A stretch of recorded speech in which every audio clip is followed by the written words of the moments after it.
Bonjour et bienvenue dans votre émission Apprendre anglais en wolof. Tey leçon numéro 10 ñu war a dugg ci past perfect simple. Lan mooy past perfect? Mën nañ ko méngale en français ak le plus que parfait. Règle bi yomb na.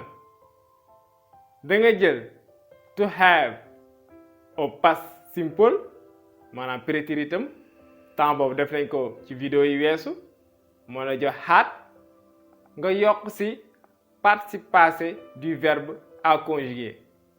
Waxoon nañ ne aussi ni ñuy defee participe passé verbe en anglais pour les verbes réguliers da ngay jël la base verbale nga yokk ci ed.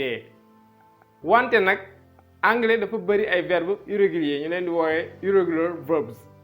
Daal leen joxaat encore lien bi duñ ci taay ci description bi pour ngeen xool ko.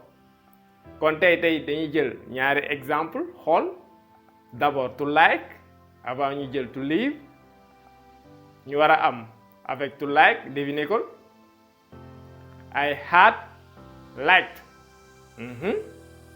You had liked. He, she, it had liked. We had liked. You had liked. Et enfin, they had liked. Yomb lool. Had du change mukk wax ma had na comme xat yére bu xat de. Had du changer. ñu jël to live. boo yaakaar ne ed nga yokk tam am nga coow de. ci verbe irrégulier la bokk. kon looy am I had ma xool ndax sob nga jot xool verbe irrégulier yi I had left. Left mooy participe passé mooy préteritum aussi. nga am you had left. He, she, it had left. We had left. You had left. Et enfin, they had left. Lii donc mooy past perfect simple yomb loolu. ñu bantuwaat règle une dernière fois. da nga jël to have au past simple maanaam préteritum nga yokk ci participe passé du verbe à conjuguer nga am sa past perfect simple.